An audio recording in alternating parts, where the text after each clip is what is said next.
The door swung open with a creak that echoed like a scream in the humid afternoon air, and there she was, my daughter Elena, crumpled on the doorstep like a discarded rag doll. Her face was a map of devastation, mascara-streaked cheeks, eyes swollen red from hours of sobbing, her hands trembling as they clutched the hem of her sundress. But it wasn't just the tears that hit me like a gut punch, it was the sight behind her. Through the open doorway, I glimpsed strangers. His family, lounging in the living room I'd painstakingly furnished for her. A burly man in a stained tank top barked laughter at the TV, while a woman with sharp features unpacked boxes onto the coffee table I'd bought. My coffee table. In the house I'd gifted her. Fury ignited in my chest, hot and immediate, but beneath it a colder horror. Betrayal, raw and festering. "Mom," Elena whispered, her voice breaking. "They just moved in." And he let them. I froze on the porch, the bouquet of wildflowers I'd picked from my garden wilting in my grip. The scent of lavender clashed with the greasy aroma of takeout wafting from inside. How had it come to this? I'd handed over the keys to this cozy two-story colonial just 6 months ago, a wedding gift meant to cradle her new life with Marcus. A fresh start, I'd said, tears in my eyes as I hugged her. Now that start had curdled into this nightmare. Elena pulled me inside, her nails digging into my arm like anchors against a storm. The living room was chaos. Suitcases spilling clothes, children, Marcus's nieces, scattering toys across the hardwood floors I'd refinished myself. His mother, Rita, glanced up from the couch, her smile thin and predatory. "Oh, hello, Mrs. Harlow. Didn't expect you so soon." The words lodged in my throat like shards of glass. Expect me. This was my daughter's house. My gift, paid for with years of scrimping after her father's death. I'd sold my own jewelry, worked double shifts at the hospital, all to give Elena the security I'd never had. And now Marcus's family had infested it like termites. Elena led me to the kitchen, away from the prying eyes, where she collapsed into a chair. "He said it was temporary," she hiccuped, wiping her nose on her sleeve. "His sister's eviction, his mom's health issues. But they brought everything. And Marcus?" He just shrugged. Said family comes first. Family comes first. The phrase echoed in my mind, twisting like a knife. Whose family? Not ours. Marcus had always been charming. Too charming, with his easy smiles and promises of forever. I'd ignored the red flags.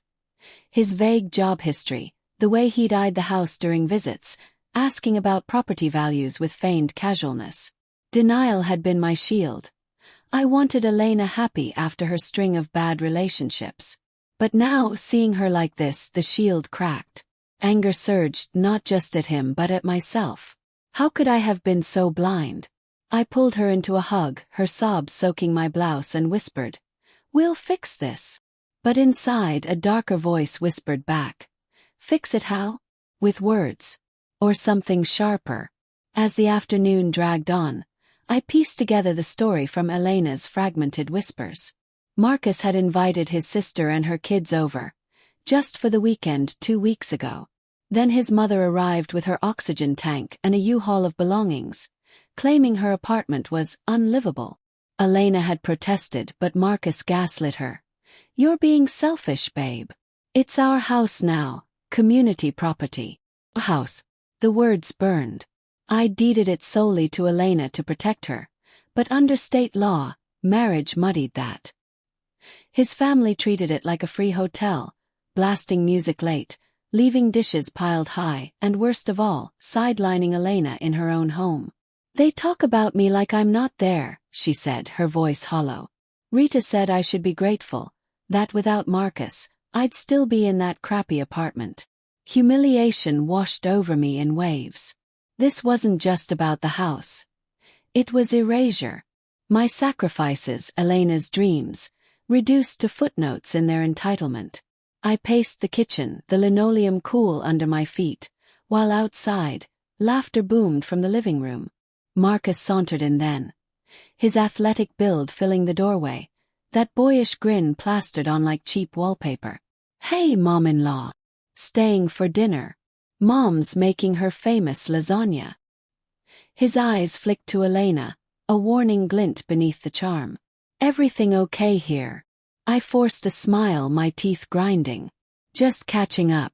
Elena mentioned your guests. The word dripped with acid, but he didn't flinch. Yeah, family stuff. It'll sort itself out. He squeezed Elena's shoulder, possessive not affectionate, and left whistling. Alone again, Elena buried her face in her hands. I love him, Mom. But this. It's breaking me. Love. The word twisted in my gut. Was it love or manipulation? That night, as I drove home through the rain-slicked streets, wipers slashing like accusations, my mind raced. Resentment festered, blooming into obsession. What if I confronted him? Demanded they leave. But Elena would suffer the fallout. No, it had to be smarter. Butler. I pictured Marcus's smug face crumpling. His family scattering like roaches in the light. Justice, not just eviction, something that stung, that exposed their rot. By the time I pulled into my driveway, the rain pounding like a heartbeat, a plan began to form. Not revenge, I told myself. Protection. But the lie tasted sweet. The next morning, sunlight pierced my curtains like needles, but sleep had evaded me. I'd tossed all night, replaying memories. Elena as a child, wide-eyed at our tiny apartment after her dad died in that car crash. We'll have a big house one day, Mommy, she'd said. I'd made it happen, only for this. Guilt gnawed at me. Had I enabled her naivety by shielding her too much? I brewed coffee, the bitter steam mirroring my mood, and scrolled through old photos on my phone. There was Marcus at the wedding, toasting with champagne I'd paid for. His eyes weren't on Elena. They were on the horizon, calculating. I called Elena, her voice groggy. How are you holding up? Worse. They rearranged the furniture last night. Said it was more efficient. A pause, then quieter. Marcus yelled when I complained. Said I'm overreacting. Overreacting. The word fueled my resolve. Come over later. We need to talk. But inwardly I was already plotting. First, research. I dug into public records online, fingers flying over the keyboard. Marcus's family had a history. Evictions, small claims disputes. Rita had filed for bankruptcy twice. His sister, Carla, had custody battles ongoing. Vulnerabilities. I noted them like a general mapping enemy terrain. When Elena arrived that afternoon, her eyes darted like a trapped animal's. We sat on my porch swing, the chains creaking softly, birdsong mocking our tension. I don't know what to do, Mom. Divorce. But the house. Forget the house for now, I said, though it killed me. Think about you. But my mind whispered, think about them paying. She leaned against me, her hair smelling of the shampoo I'd bought her. He wasn't always like this. Or maybe he was, and I ignored it. Denial ours matched. As she spoke, spilling details of Marcus's subtle controls, monitoring her phone, dismissing her job as a teacher, I felt heartbreak morph into cold fury. He wasn't just freeloading. He was dismantling her. That evening after she left, I poured a glass of wine, the ruby liquid swirling like blood. Fantasies invaded. Slashing tires, anonymous tips to authorities. But no, too crude. Revenge needed precision like surgery. I recalled a nurse friend who'd dealt with a cheating ex by exposing his tax fraud. Quiet, devastating. Days blurred into a haze of quiet calculation. I visited Elena under pretenses, bringing groceries, checking in. Each time the invasion deepened. Rita's medications cluttering the bathroom, Carla's kids scratching the walls. Marcus grew bolder, barely acknowledging me. Once, in the hallway, he cornered me. Look, Mrs. Harlow, Elena's stressed. Maybe give her space. His breath was minty, but his eyes were steel. Base. From her own mother. Rage simmered, but I nodded meekly. Of course. Inside I seethed, you'll get space, all right. Permanent. Obsession gripped me. I dreamed of confrontations, waking sweat-soaked. Doubt crept in. Was I overstepping? Elena was an adult. But then I'd remember her tears, and resolve hardened. I hired a private investigator discreetly, using savings I'd tucked away. Dig into Marcus Hale, I said over the phone, voice steady. Everything. The report arrived a week later, a manila envelope thick with secrets. Marcus had debts, gambling unreported. His job as a consultant, front for shady deals. And Rita. She'd faked illnesses before for sympathy. Carla's eviction wasn't random. She'd trashed her last place. Ammunition. But how to fire it? Elena called that night, voice frantic. Mom, they're talking about staying permanently. Marcus says we can add rooms. On my dime. Your dime. My blood boiled. Come over. Now. She arrived pale, clutching a duffel. I can't stay there tonight. As we sat in my living room, fire crackling in the hearth, I probed gently. What if we fought back? Legally. She shook her head. He'd twist it. Make me the villain. Then twist harder, I thought. Aloud. We'll find a way.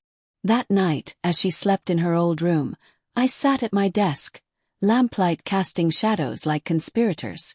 Moral conflict tugged. Was this justice or vengeance? Did it matter? Elena's heartbreak was mine amplified. I drafted an email anonymously to Carla's ex-husband. Details of her whereabouts, the kids in an unstable home. A tip to the IRS about Marcus's income.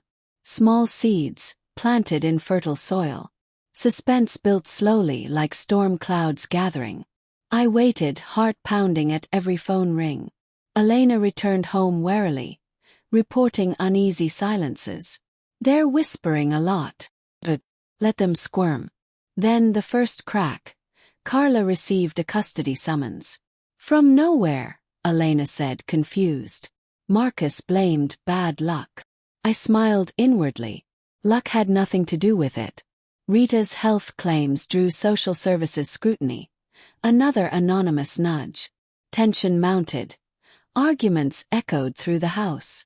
Marcus grew irritable, snapping at Elena. This is your fault somehow. My fault, I corrected silently. And it's just beginning. As part one ended, the air thickened with impending storm. Elena confided more, her trust in Marcus fracturing. I played the supportive mother, but inside, cold resolve solidified. Revenge wasn't rushed. It was a slow poison seeping in. But doubt lingered. What if it backfired? What if Elena discovered my hand? The moral gray deepened, pulling me under. The envelope arrived on a crisp autumn morning, leaves crunching underfoot as I retrieved it from the mailbox. Inside, more from the PI. Photos of Marcus meeting shady figures in dimly lit bars, receipts for bets he'd hidden from Elena. My hands shook. Not from fear but anticipation. It had been 3 weeks since my first moves, and the cracks were widening. Elena called daily now. Her voice a mix of relief and dread. Carla's packing. Says she can't risk the kids with all this drama. Drama I'd orchestrated. Guilt flickered, but resentment smothered it. They had invaded. I was merely repelling. I met Elena for coffee at a quaint cafe. The aroma of espresso grounding me amid the chaos. She looked thinner, shadows under her eyes, but a spark of defiance gleamed. I confronted Marcus last night. About the money. He's been dipping into our savings for his mom's treatments. Her savings. My stomach twisted. The house fund I'd seeded. What did he say? Denied it at first. Then blamed me for not trusting him. She stirred her latte, spoon clinking like a countdown. Mom, I think I need out. Heartbreak and triumph warred in me. Out meant freedom but also loss, the house, the dream. You're strong enough, I said, squeezing her hand. But inwardly, I'll make sure he pays. That afternoon I escalated. An anonymous package to Rita. Medical records proving her illnesses were exaggerated, sent to her insurance company. To Marcus's employer. Tips on his side hustles. Subtle, deniable. As I sealed the envelopes, The adhesive tasted like victory. Fear nipped at me. What if traced back? But obsession overrode. This was for Elena. Was. Suspense coiled tighter. Days later, Elena texted. Chaos here. Rita's screaming about fraud investigations. Marcus is furious. I pictured the scene. The living room I'd envisioned as a sanctuary, now a battlefield. Voices raised over scattered boxes. Poetic. I visited under guise of support. The air thick with tension. Rita glared from the couch. Oxygen mask dangling like a noose. This family's cursed since we moved here. Cursed. I suppressed a smile. How awful. Marcus pulled me aside in the hallway. His face flushed, muscles tense under his shirt. You hear anything? Weird stuff happening. Me. Innocence dripped from my voice. No. But karma's a bitch, isn't it? His eyes narrowed, suspicion flickering. Yeah, sure. As I left, heart racing, I felt his gaze boring into my back. Had I tipped my hand? Doubt surged. Was this too far? Elena would be collateral if it exploded. But no turning back, the machine was in motion. The slow burn ignited that weekend. Elena called sobbing. Marcus hit me. Not hard, but, Mom, come get me. Rage exploded white hot. I sped over, tires screeching on wet pavement, rain blurring the windshield like tears. Arriving, I found her on the porch again, bruise blooming on her cheek. Inside, Marcus paced, his family huddled. It was an accident, he yelled as I burst in. Accident. I advanced, voice low and lethal. Like your family, temporarily moving in? Rita interjected, voice wheezy. This is none of your business. It is when you squat in my daughter's house.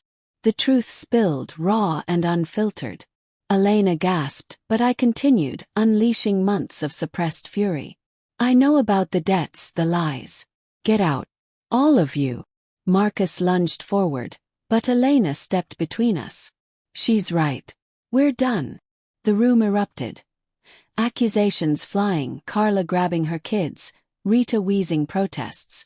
Amid the chaos, Marcus's phone buzzed. IRS notification. His face drained of color. What the hell? I stood silent, watching the dominoes fall.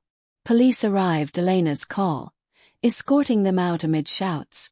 As they loaded the U-Haul under drizzling rain, Marcus shot me a venomous look. You did this. Did what? I replied sweetly.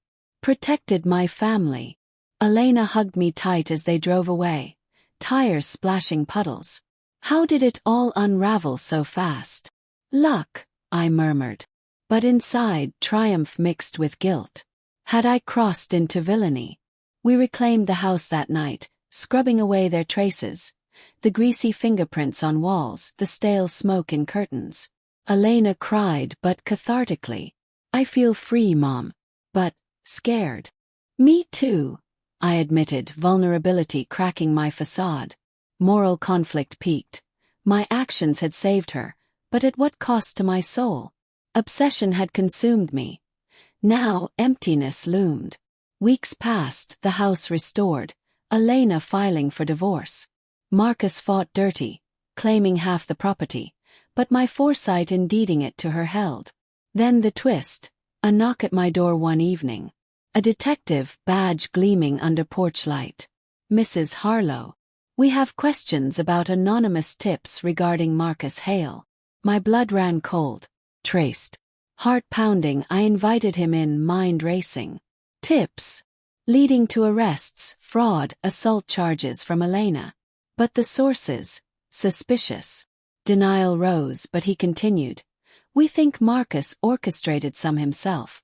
To play victim in the divorce. Relief flooded me. Not me, him self-sabotaging. Poetic justice. Unbelievable, I said, feigning shock. As he left, I collapsed, laughter bubbling hysterically. My revenge had worked, but fate had amplified it. Marcus's own paranoia had sealed his fate. Tips I'd sent, but others he'd faked, backfiring spectacularly. Elena visited later, beaming. It's over. Court's ruling in my favor. We toasted with wine, the house ours again. But in quiet moments resentment lingered, not at them but at the darkness I'd embraced. Revenge had delivered freedom, but with scars. As we hugged I whispered, family first. Always.